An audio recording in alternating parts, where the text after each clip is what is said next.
जो हमारा मानगढ़ धाम है राज्य राष्ट्रीय स्मारक घोषित किया जाए। 100 साल से ऊपर से लंबी मांग उठाते आए हुए हैं। गोलियों के द्वारा हमारे आदिवासियों को मारा गया और शहीद हो गए, उनको लेके हम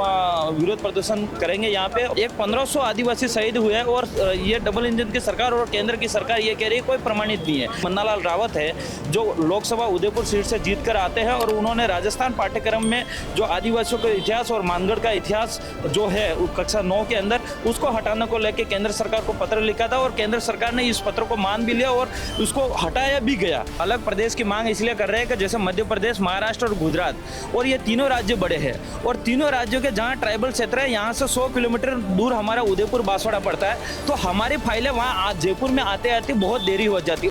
मांगने आज लेके आया हो आप और कई मांग उठाने वाला विधानसभा को मानसून सत्र तैयार है आज। देखो आज हमारी दो मांगे विशेष है, बिल प्रदेश की मांग और जो हमारा मानगढ़ धाम है राज्य राष्ट्रीय स्मारक घोषित किया जाए। बिल प्रदेश की मांग को लेकर हम लंबे समय से मांग कर रहे हैं, विधानसभा जब से आया और इस आज पहली मांग नहीं है,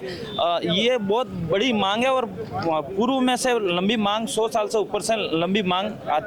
उठाते आए हुए हैं। आज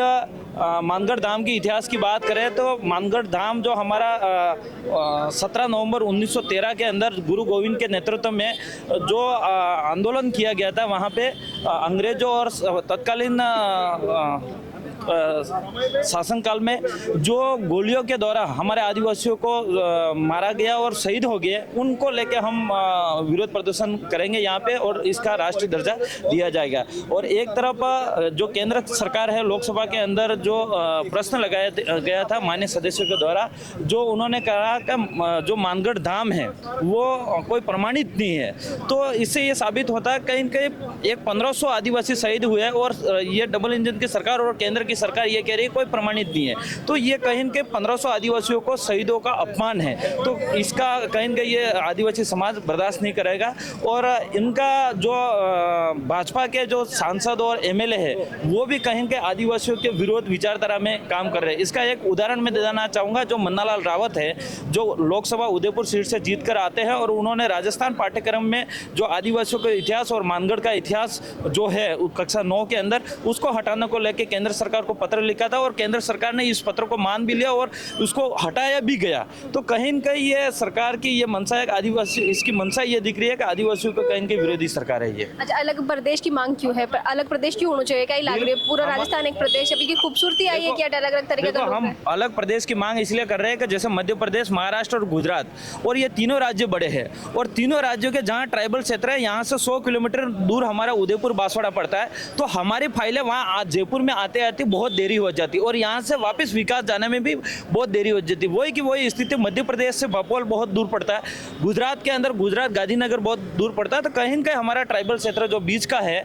जो चार स्टेट को मिला के हमारा एक स्टेट बनाया जाता है, तो बिल प्रदेश एक छोटा राज्य और छोटा कम खर्चे में हमारा अच्छा विकास हो सकता है, ये हमारा मानना है। तो अभी आप जिस तरीका को विकास चाहो, तरीका में विकास हो नहीं पा रही आप क्यों? नहीं, विकास बिल्कुल नहीं, जो लोगों की मूलभूत सुविधा है वो भी पूरी तरह से नहीं हो पा रही है। अच्छा, हाल ही में जो है राजस्थान के मायने मीडिया ने सरकारी स्कूलों में जाने पर बैन लगा दिया, बिना लेके आप क्या सोचो हो? क्योंकि बहुत सारी स्कूलों की जर्जर हालत सामने आ रही है अगर जाके बैठ कवर कर रहा तो। देखो, ये डबल इंजन की सरकार की नाकामी है और ये सरकार ये प्रदेश के अंदर जो विद्यालय जर्जर अवस्था में है, विद्यालय के छतें गिर रहे हैं, विद्यालय के अंदर सब बच्चे मर रहे हैं, वो कहीं के सोशल मीडिया के माध्यम से सरकार तक आवाज़ पहुंच रही थी, तो ये सरकार ये चाहती है कि हमारे तक भी आवाज़ नहीं जाए। नहीं, पूरी तरह से ये सरकार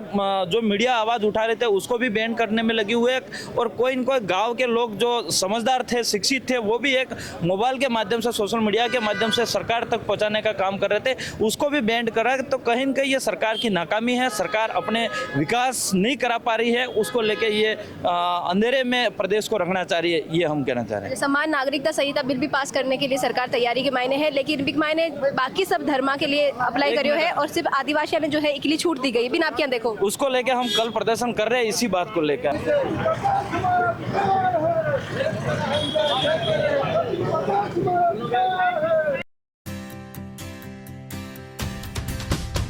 झलको